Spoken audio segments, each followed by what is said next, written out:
Hello everyone. Previous lecture में हम लोग डिस्कस कर रहे थे advantage of HVDC over HVAC system.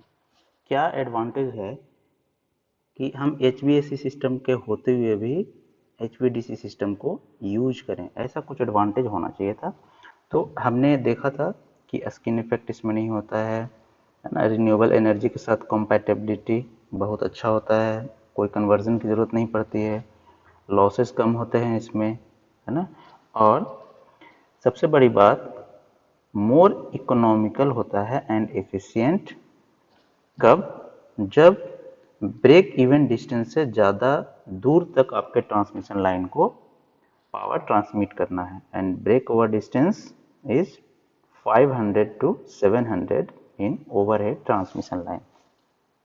ठीक है, तो ये हमने देखा था कि इस लाइन के बाद, इस पॉइंट के बाद कॉस्ट ऑफ AC लाइन जो है वो इंक्रीज करता है, एंड इस लाइन के बाद कॉस्ट HVDC का डिक्रीज करता है। ठीक है, तो लॉन्ग डिस्टेंस के लिए ये चीज़ें परमिसिबल है और एफिशिएंट भी है। और क्या क्या है इसके एडवांटेजेस? और है full control over power transmitted, है ना। जो पावर ट्रांसमिट करते हैं HVDC में उसका कंट्रोलिंग ज़्यादा होता है because of fast controllability of power in DC line through converter control. ये जो कन्वर्टर यूज करते हैं आप सेंडिंग इन पे, रिसीविंग इन पे, है ना, तो सेंडिंग इन पे जो कन्वर्टर है उससे आप पावर को कंट्रोल ज़्यादा कर सकते हैं, उसका कंट्रोलिंग जो कैपेसिटी है वो ज़्यादा है because of that converter. Fast control to limit the fault current in DC line, है ना। जो कोई भी अगर DC लाइन में फॉल्ट आता है तो उसके फॉल्ट को लिमिट करने के लिए जो कंट्रोल आपके पास है वो भी काफ़ी फास्ट है ना, क्योंकि वहाँ पे आप थायरिस्टर है वहाँ पे लगा हुआ जनरली, तो थायरिस्टर के जो नॉब्स होते हैं फायरिंग सर्किट को कंट्रोल करने के लिए, वो कंट्रोल काफ़ी इसमें यूजफुल हो जाता है। Corona loss is less in DC transmission compare to AC transmission. Of course exactly ख़त्म तो नहीं हो जाएगा, क्योंकि कोरोना लॉस जो है ना, कोरोना लॉस वो किसके प्रोपोर्शनल होता है? F प्लस सम 25, है ना, इसके प्रोपोर्शनल होता है। तो अगर हम DC की बात करें, HVDC, तो फ्रीक्वेंसी तो ख़त्म हो जाएगा, जीरो हो जाएगा, लेकिन ये 25 वाला टर्म रह जाएगा। तो इससे कोरोना लॉस रहता तो है लेकिन काफ़ी हद तक कम हो जाता है with respect to in comparison with HVAC system.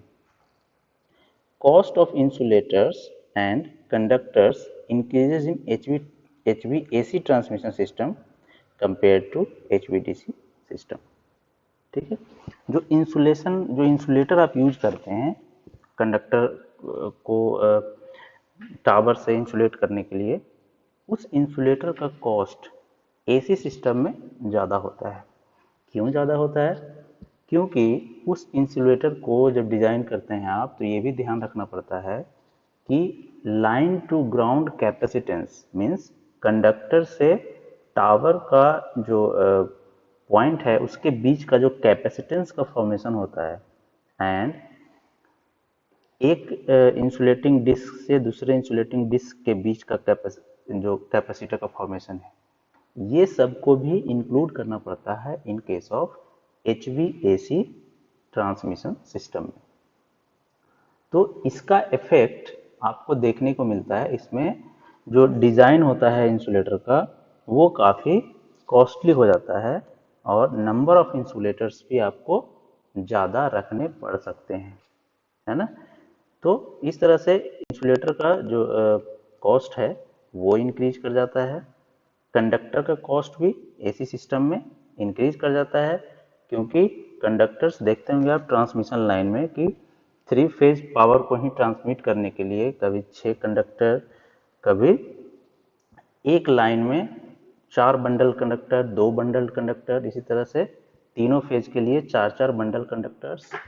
तो ये सब चीज़ें हैं जो AC में जो अनवांटेड फेनोमेना है उसको रिमूव करने के लिए हम ये सब मेथोडोलॉजी यूज करते हैं, बंडल्ड कंडक्टर, है ना। तो इससे क्या होता है, नंबर ऑफ कंडक्टर्स इंक्रीज करते हैं, पावर रिलेटिवली इंक्रीज करेगा, बट कॉस्ट ऑफ कंडक्टर भी इंक्रीज करता है। और ये सब चीज़ें HVDC सिस्टम में देखने को नहीं मिलती है, ठीक है। उसमें ये सब कॉस्ट जो है वो कम होता है। पावर कैरिंग कैपेबिलिटी, है ना, ये भी क्या है, डिस्टेंस डिपेंडेंट होता है। अगर आप पावर कैरिंग कैपेबिलिटी की बात करें तो अप टू दिस डिस्टेंस, है ना, ये सर्टेन डिस्टेंस जो देखा गया प्रैक्टिकली कि HVAC और DC दोनों का पावर नियर अबाउट सेम है, लेकिन जैसे जैसे फिर यहाँ से डिस्टेंस बढ़ेगा आगे तो क्या होगा, AC का जो पावर कैरिंग कैपेबिलिटी है वो डिक्रीज करने लगेगा, है ना।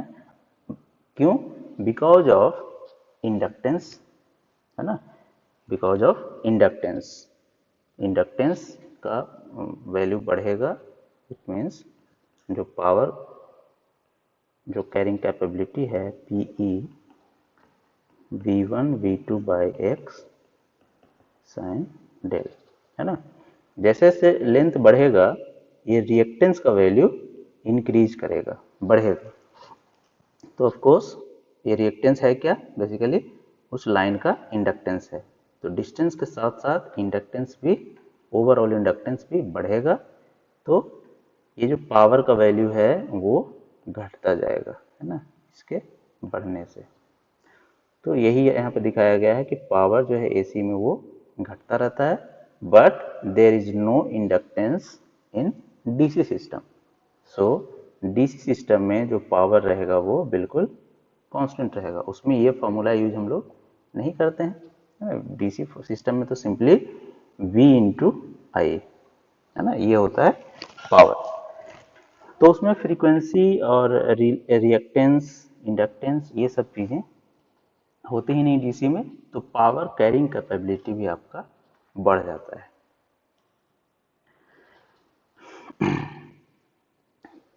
DC line carry as much power with 2 conductors, है ना, as in AC line with 3 conductors of same size। अब सोचिए कि 2 कंडक्टर से ही DC लाइन में पावर ट्रांसमिट हो गया और उतना ही पावर ट्रांसमिट किया जितना AC लाइन में 3 कंडक्टर्स से होता, with same size of conductor, है ना। Two system with different values of quantity can be easily interconnected। मतलब एक DC है एक AC है, फ्रीक्वेंसी दोनों का अलग अलग है। अगर दो AC है सिस्टम हमारे पास, इधर एक सिस्टम है जिसका फ्रीक्वेंसी अलग है, इधर एक सिस्टम है जिसका फ्रीक्वेंसी अलग है ना, इधर फ्रीक्वेंसी है 60 हर्ट्ज। इन दोनों को अगर जोड़ना है तो आप HVDC सिस्टम से इसको जोड़ सकते हैं। ये एडवांटेज है HVDC सिस्टम का, है ना। Two different value of quantity can be easily interconnected, ठीक है। और ये भी था कि DC line carry as much power with 2 conductors only, जितना AC 3 कंडक्टर से पावर ट्रांसमिट करेगा विथ सेम साइज, है ना। तो ये सारे एडवांटेजेस हैं आपके HVDC सिस्टम के लिए। सिमिलरली अगर हम डिसएडवांटेज की बात करें कि कितना हमारा डिसएडवांटेज है, क्या है डिसएडवांटेज HVDC सिस्टम का, तो देखिए इसका कुछ डिसएडवांटेज है। Difficulty in breaking DC current, ये जो सर्किट ब्रेकर यूज करेंगे तो उसमें DC सिस्टम में तो करंट कभी भी जीरो होता नहीं है ना। तो और सर्किट ब्रेकर में करंट को जीरो भी करना है, तो breaking DC current is very difficult, और इसमें आपका कॉस्ट जो है वो बढ़ जाएगा, है ना।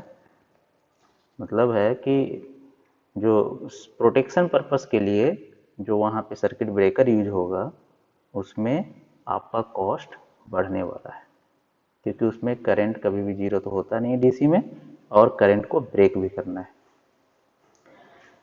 Cost of DC breakers, appropriate circuit breaker for DC are not available, है ना। ये सारा डीसी जो सर्किट ब्रेकर है वो आप यूज नहीं कर सकते, जो एसी में यूज कर रहे हैं वो नहीं यहाँ पे किया जा सकता है, ठीक है। कॉस्टली कन्वर्टर्स होते हैं इसके, ये जो इनपुट सेंडिंग इन पे और रिसीविंग इन पे जो रेक्टिफायर होता है सेंडिंग इन पे, और रिसीविंग इन पे इन्वर्टर होता है, इसका जो कॉस्ट होता है वो काफ़ी ज़्यादा होता है। ये सारे कॉस्टली इक्विपमेंट्स होते हैं, तो कॉस्ट इसका बढ़ता है बिकॉज ऑफ दिस कन्वर्टर्स। और ये शॉर्ट डिस्टेंस ट्रांसमिशन की अगर हम बात करेंगे और उसको सोच के अगर लगाएंगे आप HVDC, तो ये काफ़ी कॉस्टली रहेगा, इसीलिए हम लोग इसको हाई लॉन्ग ट्रांसमिशन के लिए ही इसको यूज कर सकते हैं। तो ये भी एक डिसएडवांटेज ही है कि सिर्फ लॉन्ग डिस्टेंस में ही ये इसका जो कॉस्ट है कम आएगा और एफिशिएंट होगा। शॉर्ट डिस्टेंस के लिए ये कॉस्टली हो जाता है, उसमें हम एसी सिस्टम को ही यूज करेंगे, ठीक है। एप्लीकेशन कहाँ कहाँ है HVDC सिस्टम का, तो एप्लीकेशन की बात करें तो long distance bulk power transmission में इसका यूज होगा, है ना। Long distance bulk power transmission के लिए इसका यूज करेंगे, इसमें लोअर लॉस आएगा, कॉस्ट भी कम आएगा। Power transfer between asynchronous AC grid, दो ग्रिड हैं जिसका जो असिंक्रोनस है, फ्रीक्वेंसी दोनों का अलग अलग हो सकता है, वोल्टेज डिफरेंट हो सकते हैं, है ना। तो वहाँ पे आप HVDC का यूज कर सकते हैं उन दोनों को इंटरकनेक्ट करने के लिए। It improves stability of each grid, है ना। ये दोनों जो ग्रिड है उसके स्टेबिलिटी को भी इम्प्रूव करता है। अंडर सी अंडरग्राउंड केबल्स, अंडरग्राउंड जो या कहें अंडर सी समुद्र के अंदर जो केबल्स के थ्रू भी HVDC ट्रांसमिशन का यूज होता है, क्योंकि इसमें चार्जिंग करंट होता ही नहीं है और पावर लॉस भी कम होता है। तो अंडर सी समुद्र के अंदर हम ये जो कंडक्टर हैं हाई वोल्टेज DC ट्रांसमिशन हम कर सकते हैं थ्रू कंडक्टर्स, ठीक है। और क्या है इसका, integration of renewable generation sources, जैसे सोलर पावर हो गया, है ना, विंड पावर हो गया, इन सब के साथ इसका इंटीग्रेशन बहुत अच्छा होता है। And possibly distant from load converter, load converter से ये सब काफ़ी दूर दूर होते हैं। ऑफ शोर विंड फार्म्स, है ना, वहाँ पे भी हम इसको कनेक्ट कर सकते हैं, और असिंक्रोनस जनरेटर्स जितने भी हैं उसमें हम तो यूज कर ही सकते हैं आपके HVDC सिस्टम के लिए, ठीक है। तो अब अगले लेक्चर में हम देखेंगे कि HVDC सिस्टम का आगे क्या क्या टाइप्स है और इसमें किस तरह से पावर को ट्रांसफर किया जाता है। Thank you.